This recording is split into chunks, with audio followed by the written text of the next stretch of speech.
Hello everyone, हामीले चाहिँ अहिले फाइनेन्सियल अकाउन्टिङ हेरिरहेको थियौँ र फाइनेन्सियल अकाउन्टिङमा हामीले जर्नलको कुराहरू गरेका थियौँ योभन्दा अघिल्लो क्लासमा। अब हामी सब्सिडारी बुक्स भनेको के हो होइन त्यसको कुराहरू बुझ्छौँ। अब जर्नल हामीले किन बनाइन्थ्यो त भन्दा अर्गनाइजेसनमा अथवा सानो अर्गनाइजेसन स्मल अर्गनाइजेसनहरूको चाहिँ थोरै ट्रान्जेक्सन्सहरू हुन्थ्यो होइन। त्यो थोरै ट्रान्जेक्सन्सहरूलाई चाहिँ हामीले जर्नल बुकमा इन्ट्री गर्थ्यौँ र त्यसै गरी लेजरमा इन्ट्री गर्थ्यौँ। अब हामीलाई ट्रान्जेक्सनको भोल्युम चाहिँ धेरै भयो अथवा लार्ज अर्गनाइजेसन्सहरूको चाहिँ ट्रान्जेक्सन धेरै हुन्छ होइन। त्यस्तो धेरै ट्रान्जेक्सन्सहरूलाई चाहिँ हामीले जर्नल र लेजर बुकमा इन्ट्री गर्न सक्दैनौँ। त्यसमा इन्ट्री गरेर साध्यै हुँदैन। त्यही भएर हामीले सब्सिडारी बुक्समा चाहिँ अब धेरै ट्रान्जेक्सन्सहरू भयो भने सब्सिडारी बुक्स बनाउँछौँ र सब्सिडारी बुक्समा चाहिँ त्यो ट्रान्जेक्सनलाई इन्ट्री गर्छौँ।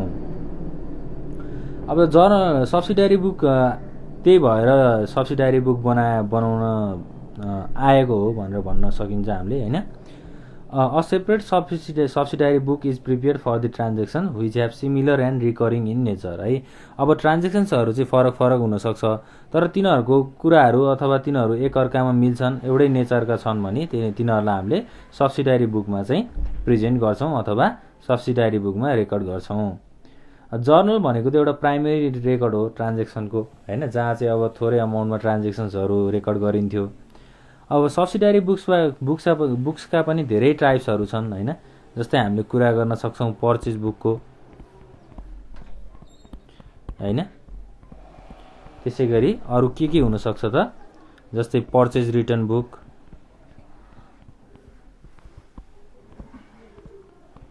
त्यसै गरी अरू के हुनसक्छन् त, सेल्स बुक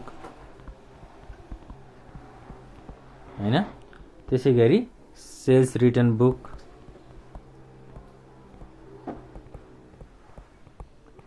र अरू थुप्रै अकाउन्टहरू अथवा थुप्रै बुकहरू हुनसक्छ जहाँ चाहिँ हामीले ट्रान्जेक्सन्सहरूलाई रेकर्ड गर्छौँ। अब सब्सिडारी बुकको हामीले इम्पोर्टेन्स अथवा यसको एडभान्टेज होइन, यसका फाइदाहरू के छन् त्यो पनि हेरौँ। जस्तै इम्पोर्टेन्सको कुराहरू गर्दाखेरि नम्बर 1 मा डिभिजन अफ लेबर।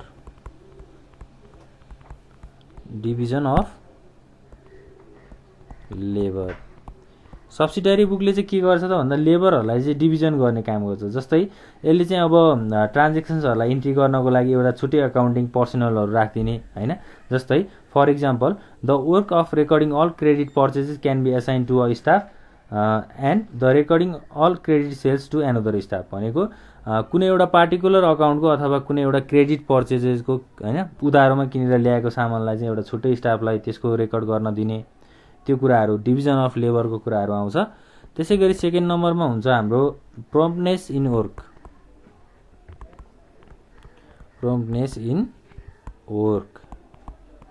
अब यो भनेको के हो त, जस्तै ट्रान्जेक्सन्सहरू चाहिँ एउटै नेचरका छन् भने त्यसलाई हामीले डाइरेक्टली सब्सिडारी बुकमा रेकर्ड गर्छौँ विथआउट प्रिपेयरिङ जर्नल्स है। जर्नलहरू नबनाइकन सिधै सब्सिडारी बुकमा प्रिपेयर गर्छौँ, जसले गर्दा काममा के ल्याउँछ त, एउटा प्रम्प्टनेस ल्याउँछ अथवा छिटो कामहरू हुनसक्छ भन्ने कुराहरू छ।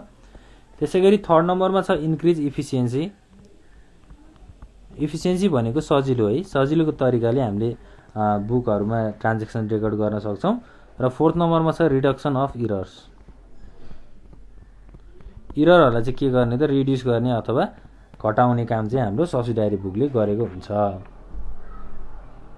टाइप्सको कुराहरू हामीले गरि नै हाल्यौँ होइन। जस्तै पर्चेज बुक हुन्छ, पर्चेज रिटर्न बुक हुन्छ, sales book, sales return book, त्यसै गरी बिल्स रिसिभेबल बुकहरू पनि हुन्छ। अब हामीले सब्सिडारी बुकमा बुझ्नुपर्ने कुरा भनेको डिस्काउन्टको कुराहरू हो। जस्तै ट्रेड डिस्काउन्ट हुनसक्छ, क्यास डिस्काउन्ट हुनसक्छ होइन। त्यसै गरी अब इन्भोइसको कुराहरू बुझ्नु पर्यो। इन्भोइस भनेको चाहिँ कुनै पनि सामानहरू किन्दा र बेच्दाखेरि बनाउने एउटा स्टेटमेन्ट जसलाई सप्लायरले र बायरले बनाएका हुन्छन्, त्यसलाई हामीले इन्भोइस भनेर भन्छौँ। अब सब्सिडारी बुकको एउटा इक्जाम्पल हेरेर अथवा यसको एउटा न्युमेरिकल हेरेर चाहिँ हामी सब्सिडारी बुक बनाउँछौँ र हामीले बुझ्छौँ। जस्तै के भनेको छ त भन्दा एउटा इक्जाम्पल छ। फर इक्जाम्पल हामीले क्वेसन्सहरू पहिला रेडी गरौँ। जस्तै फेब्रुअरी 1 मा चाहिँ purchased goods from SK store Jhapa. झापाको एसके स्टोर भन्ने ठाउँबाट चाहिँ सामानहरू किनेर ल्याइएको रहेछ है। जस्तै अब सब्सिडारी बुकमा चाहिँ के हुन्छ भन्दा हामीले सब्सिडारी बुकमा जस्तै पर्चेज बुक हुन्छ, पर्चेज रिटर्न बुक हुन्छ हैन। यसमा चाहिँ सबै क्रेडिट ट्रान्ज्याक्सन्सहरू मात्रै रेकर्ड गर्छौँ है। क्यासमा किनेर ल्याएको ट्रान्ज्याक्सन्सहरूलाई हामीले सब्सिडारी बुकमा रेकर्ड गर्दैनौँ। जस्तै पर्चेज गुड्स भनिसकेपछि 20 टेबल फ्यान्स एट ₹1000 इच। त्यसै गरी 40 सिलिङ फ्यान्स एट ₹800 इच। यो चाहिँ हाम्रो झापाको एसके स्टोरबाट खरिद भएको सामानहरू है। त्यसै गरी फेब्रुअरी 2 मा छ, फेब्रुअरी 5 मा purchased goods from PP store दाङको पीपी स्टोरबाट के सामानहरू खरिद भएको छ त 80 सिलिङ फ्यान्स एट ₹900 इच। त्यसै गरी 70 टेबल फ्यान्स एट ₹1100 इच। त्यसै गरी ट्रेड डिस्काउन्ट रहेछ कति त, जस्तै हामीले अघि ट्रेड डिस्काउन्ट र क्यास डिस्काउन्टको कुराहरू गरेका थियौँ हैन। अब खरिद गरेर त ल्याउँदाखेरि ट्रेड डिस्काउन्ट चाहिँ 10% भएछ। त्यसै गरी फेब्रुअरी 10 मा जाउँ। फेब्रुअरी 10 मा चाहिँ के भनेको छ त purchase from cash, purchased from cash from ST store चितवनको एसटी स्टोरबाट चाहिँ के खरिद भएको छ त 25 टेबल फ्यान्स एट ₹950 इच। त्यसै गरी 20 सिलिङ फ्यान्स एट ₹800 इच। ल त्यसै गरी अर्को के छ त फेब्रुअरी 21 मा पर्चेस्ड गुड्स फ्रम हिमाल स्टोर हैन, हिमाल स्टोर अफ वीरगञ्जको हिमाल स्टोरबाट के पर्चेज भएको छ अथवा के किनिएको छ त 40 टेबल फ्यान्स एट ₹1000 इच। त्यसै गरी 50 सिलिङ फ्यान्स एट ₹900 इच। त्यसै गरी यसमा ट्रेनिङ डिस्काउन्ट छ 5% है। ल अब यसलाई चाहिँ हामीले के गर्नु पर्यो त, हामीलाई रिक्वायर्डमा के भनेको छ त पर्चेज बुक भनेर भनेको छ।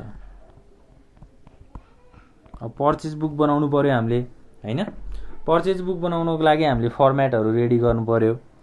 जस्तै हामीले हेडिङमा चाहिँ पर्चेज बुक भनेर लेख्नु पर्यो। त्यसै गरी अब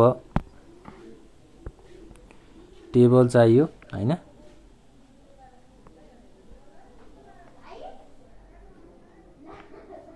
ल अब यहाँ डेट,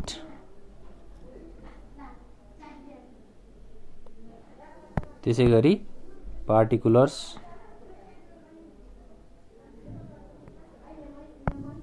इनभोइस नम्बर,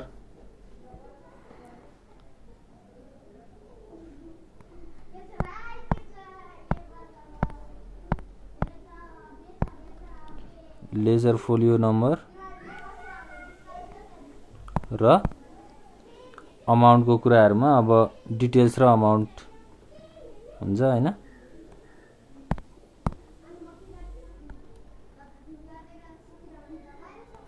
के हुन्छ भने त मैले डेट हुन्छ भने, त्यसै गरी particulars invoice number,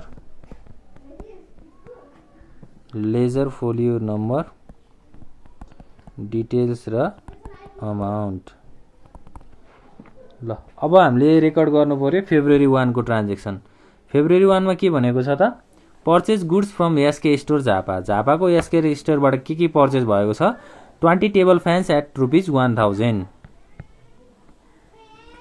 February 1 SK store Jhapa.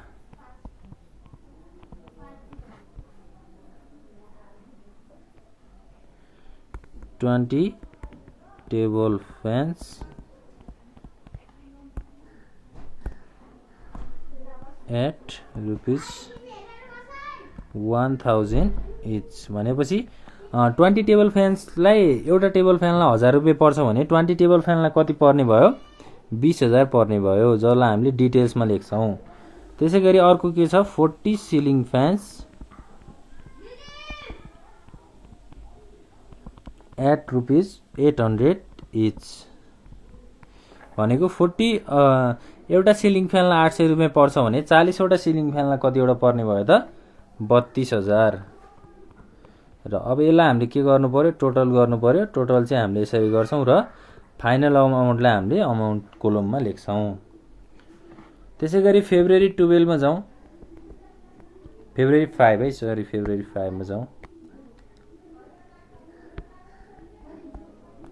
February 5 मा के छ त, purchase goods from PP store Dang. दाङको पीपी स्टोरबाट के पर्चेज भएको छ त, 80 ceiling fans at ₹900 each, 70 table fans at ₹1100 each.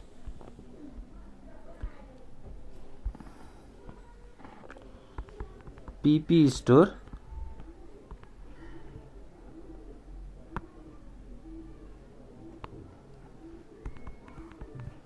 Dang जस्तै के छ त, 80 सिलिङ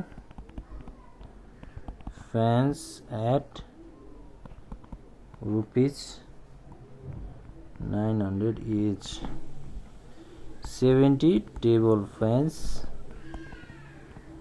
एट ₹1100 इच। ल अब 80 सिलिङ फ्यान्स एउटाको 900 रुपियाँ पर्छ भनेपछि सबैको 72,000 पर्ने भयो हैन। त्यसै गरी 70 टेबल फ्यान्स एट ₹1100 इच भनेको एउटा टेबल फ्यानको 1100 रुपियाँ पर्छ भने 70 वटाको कति पर्ने भयो त, 77,000। र यहाँ के भनेको छ त, ट्रेड डिस्काउन्ट भनेको छ लेस 10% ट्रेड डिस्काउन्ट। डिस्काउन्टलाई हामीले जहिले पनि के गर्नुपर्छ, लेस गर्नुपर्छ। अब यो दुईटा जोड्यो भने कति हुन्छ, 1,49,000 हुन्छ है। 1,49,000 को 10% भनेको कति हुन्छ त, 14,000। पहिला त 1,49,000 भयो माइनस 14,900 भनेको टोटल अमाउन्ट 1,34,100। यो चाहिँ हाम्रो फाइनल अमाउन्ट भयो। त्यसै गरी अब ट्रान्जेक्सनमा हेर्दै जाँदा के छ त, अब यहाँ पर्चेज फ्रम क्यास भनेको छ फेब्रुअरी 10 मा है। क्यासमा पर्चेज भएको कुराहरूलाई हामीले पर्चेज बुकमा इन्ट्री गर्दैनौँ भनेर सुरुमै भनिसकेका छौँ, भनेपछि यसलाई इन्ट्री गर्नु परेन। अब फेब्रुअरी 21 मा हिमाल स्टोर, वीरगञ्जको हिमाल स्टोरबाट के सामानहरू पर्चेज भएको छ अथवा किनिएको छ त, 40 टेबल फ्यान्स एट ₹1000 इच भनेको 40 वटा टेबल फ्यान किनिएको छ, एउटाको कति त 1000 रुपियाँ भनेपछि 40 वटाको 40,000 पर्ने भयो। February 21 Himal store Birgunj 40 table fans at ₹1000 each. त्यसै गरी 50 सिलिङ फ्यान्स एट ₹900 इच भनेपछि अब 40 वटा टेबल फ्यान भनेको 40,000 भयो। त्यसै गरी 50 वटा सिलिङ फ्यानको एउटाको 900 रुपियाँ पर्छ भनेपछि यसको टोटल अमाउन्ट भनेको 45,000 भयो। र यसमा पनि डिस्काउन्ट, ट्रेड डिस्काउन्ट छ ट्रेड डिस्काउन्ट 5% भनेको 40 + 45 भनेको कति हुने भयो 95,000 हुने भयो 95,000 को 5% भनेको कति हुन्छ त सरी 40 + 45,000 भनेको 85,000 हुने भयो 85,000 को 5% भनेको कति हुन्छ 4,250 अब 85,000 बाट 4,250 हामीले घटाउँदाखेरि कति हुने भयो त 42,050 घटाउँदाखेरि 80,750 हुने भयो है यसरी चाहिँ हामीले के गर्छौं त अब टोटल गर्नु पर्यो लास्टमा फाइनल टोटल गर्दाखेरि हाम्रो 52,000 + 1,34,100 + 80,750 भनेको कति हुन्छ त कति हुने भयो त